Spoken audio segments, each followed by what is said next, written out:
like to change the world? Me too. In fact, I don't know too many people that wouldn't. There's some aspect of the world, I think, that each of us would improve if we could, maybe by selling more of our product or getting people to adopt our cause. We might make the world a better place by starting a trend or somehow stopping Justin Bieber. Point is, if you want to change the world, the first thing you have to understand is how to change human behavior. And I think that's something that we have come to badly misunderstand. It's not that we never understood how it worked. The problem is that we did understand how it worked, and it no longer works that way. That was a discovery I started to make 20 years ago when I went to work for a major book publishing company. And when you go to work in marketing for a company, you get a marketing budget. When you get a marketing budget, advertising salespeople begin calling on you. And the ones that called on me said things like, if you buy an ad for that book in my magazine, it will sell.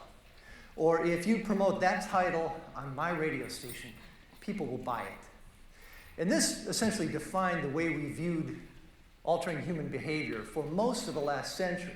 The notion was advertising made you do it. And I was young and I was naive and I was eager to please and to succeed with those books, and so I bought those ads. And then I discovered something really interesting. Some of the advertised books sold, but some of them didn't. Sometimes I'd promote two books in the same ad and then watch as they sold at different rates.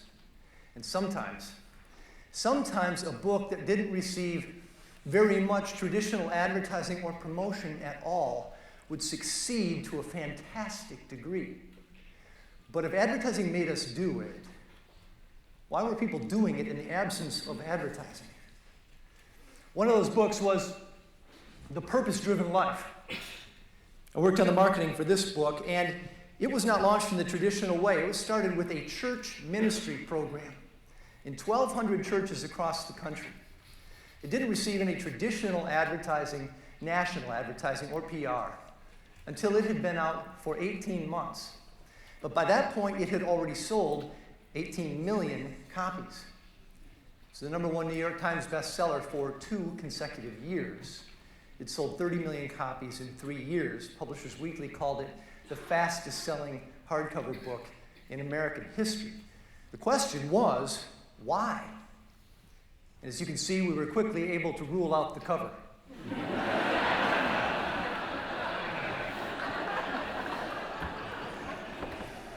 But The Purpose-Driven Life caused me to explore what was really going on with the way you change human behavior. And it led me to some discoveries, the first of which was this, that we begin with a premise that each one of us always makes an independent, rational choice for a new product, for a new service, for an idea that we plan to adopt. And because of that premise, the goal of most advertising was reach and frequency.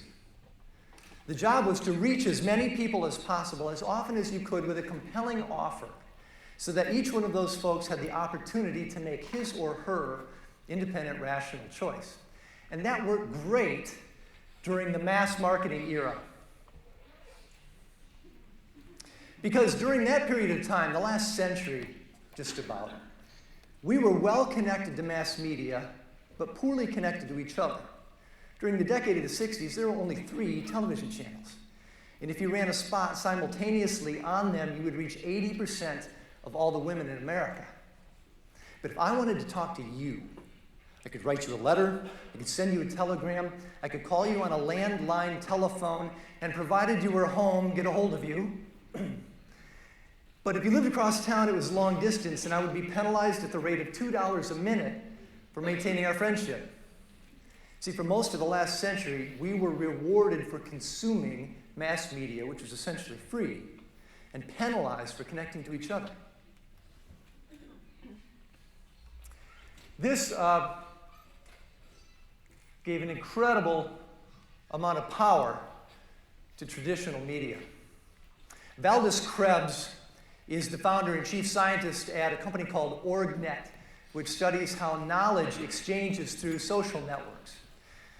This is a map of a typical social network, a very simple one. You've got 6 nodes. Every circle represents a node, an individual or an organization. Every line, a link, a connection between them along which knowledge and information can pass. Notice that every node is connected through node 1. All information comes to nodes 2 through 5, complements of node 1. And here's the effect of that. This table shows the relative power of the nodes based on the structure of the network. Notice that node 1 has a perfect power score of 1, and that the other nodes, the audience nodes, are equally weak. That arrangement gave media incredible power for the last 100 years, power that it used to convince you to buy products or to believe really amazing stories. My favorite comes from October 30th, 8 p.m., 1938, Orson Welles' War of the Worlds. 6 million people, it's estimated, are listening to their radios, hearing reports of aliens landing in New Jersey and incinerating people with their heat rays. 2 million believe it's true. They load weapons, they hide in their basement, they pray in churches because they are certain it is the end of the world. 10 years later, the broadcast was repeated in South America. People were equally tricked, and when they found out what had really gone on, they burned the radio station to the ground.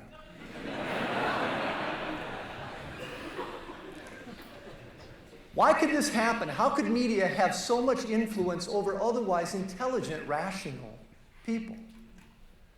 Because at the time of the broadcast, 85% of Americans had a radio, but only 35% had a telephone. Almost everyone could hear the dire broadcast dispatched from New Jersey, and almost no one could call a friend to corroborate their validity. Now, this is Greg. I'm just wondering, do you have aliens in your backyard?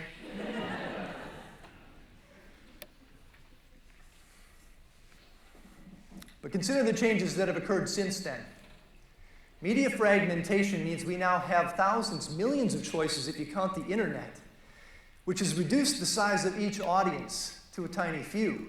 What's more, instead of having common exposure to the same information, each one of us is exposed to bits of information that are aligned with our personal interests.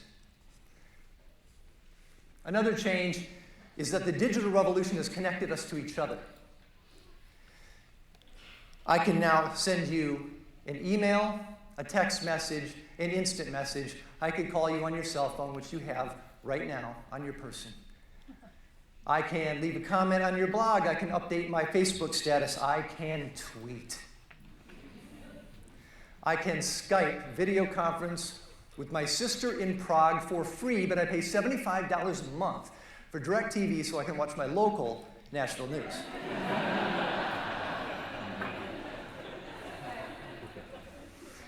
The digital revolution has had 3 major effects on the world and the environment in which we operate, which change the way you alter human behavior. The first is this. It's given power to the people. Here's our social network from before. Notice now that we've made one change. We've interconnected the audience nodes, and guess what happens to the power? Guess what happens to the power? Node 1 loses half of its power, and the audience nearly doubles its power until we are peers. Me, you, NBC. This radically changes the game, connecting us to each other. But the other thing the digital revolution has done is expose us to all of the available alternatives. Back in mass media's heyday, we only knew about the stuff that people could afford to advertise on those expensive traditional media. Now we know about everything, and it creates a problem. You see, as choice increases, it becomes harder for us to decide at all. Researchers ran an experiment where they put a display of 24 jams in one grocery store and 6 in another. They discovered that the larger display attracted a greater number of people, but only 3% of them made a purchase. The display with 6 jams attracted slightly fewer people, but 30% of them bought. In 2004, Columbia University ran an experiment with people's 401k programs. I feel like I've been experimenting with my 401k program. And as they increased the number of choices they offered people, they became less likely to participate at all. The third impact of the digital revolution is to overload us with information. You'd think that if you're having a hard time deciding, the solution would be to increase the amount of information we had about each choice, but it turns out that's not true. A little bit of information is great. It helps us decide and we make wise choices. But as that information increases, science has found that the thinking portion of our brains overload. The emotional portion of our brains pitches a fit. And generally, we make really bad choices. So let's review. 3 changes. Power to the people. It's connected me to you and you to you so that we have the opportunity to observe each other's lives even from a distance. It's given us more choices than we can handle. It's given us more information than we can process. And yet, we still must choose which cell phone plan, where to go on vacation. And so, rather than making independent, rational choices or attempting it, we turn instead to a shortcut, a solution as old as humanity itself. In uncertain situations, we stop trying to figure it out ourselves and rely instead on what other people are doing. It's called social proof. And if you have ever participated in a standing ovation for a mediocre performance, like I'm hoping you'll do after my talk. Remember, Mom, as soon as I'm done, up, clap. Then you felt the incredible power of social proof. My favorite example comes from a 1962 episode of Candid Camera. It's called Face the Rear.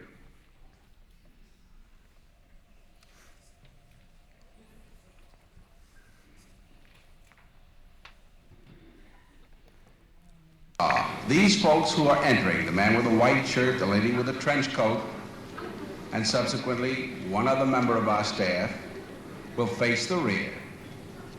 And you'll see how this man in the trench coat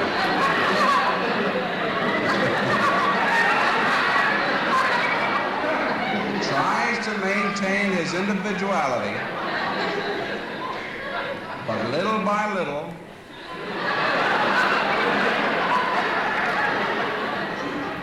he looks at his watch, but he's really making an excuse for turning just a little bit more to the wall. Now we'll try it once again. Here's the candid subject. Here comes the Candid Camera staff, 3 of them at least. And this man has apparently been in groups before.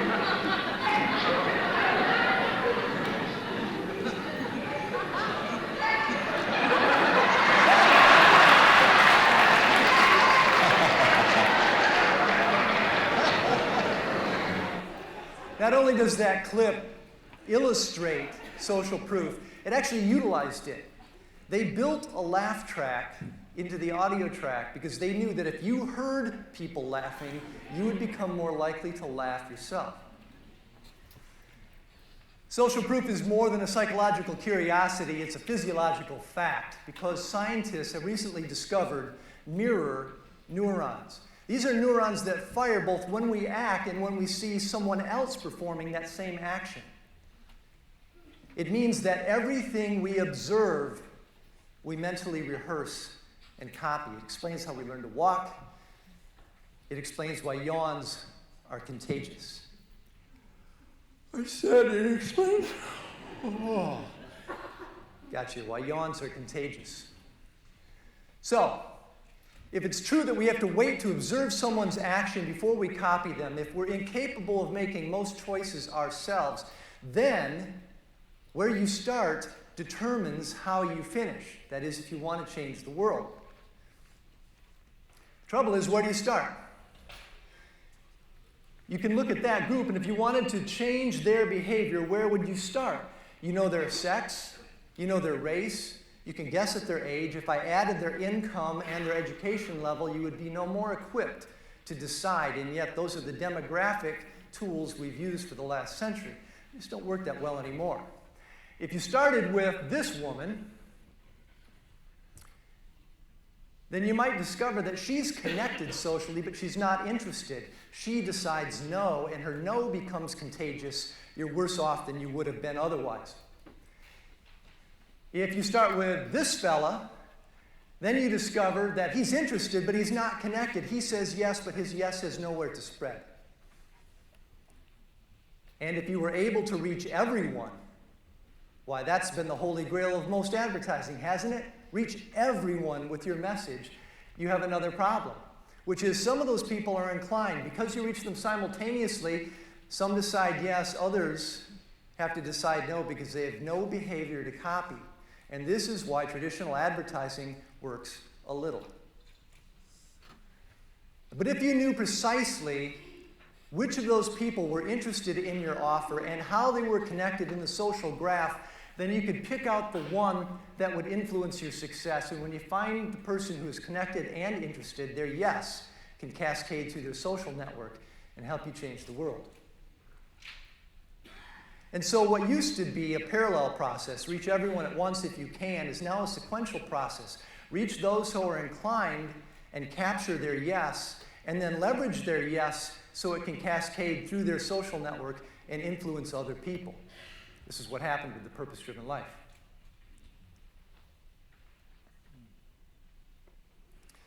At the point that the purpose-driven life had sold 23 million copies, we ran a Harris poll.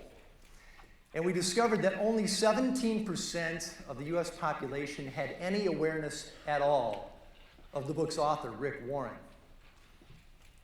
This means that the best-selling book in the world didn't have broad awareness. It had very specific awareness that burned like a fuse to particular audiences. That was the key to its success, and the key to yours if you want to change human behavior.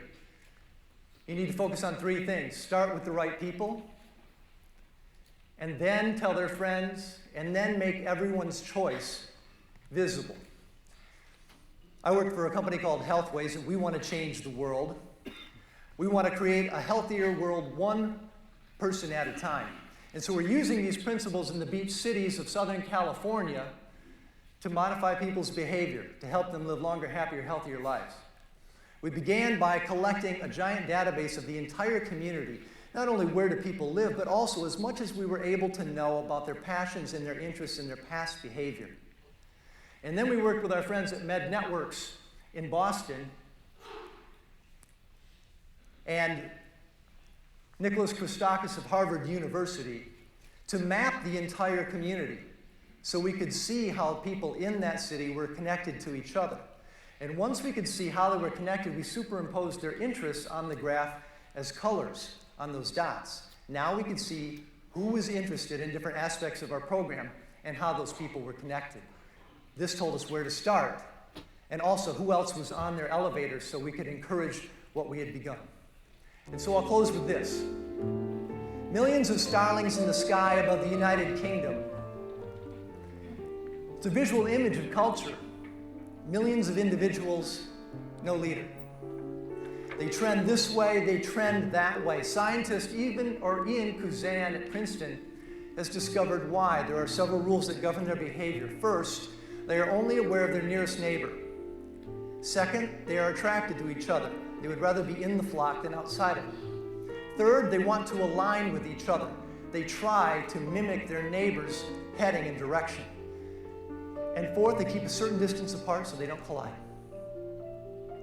Ian has discovered something else, that with migrating birds, it only takes 5% of the flock to lead the entire group to their destination. Most birds don't know where they're going. They only pay attention to their neighbors. And yet that 5% will lead them wherever it wants.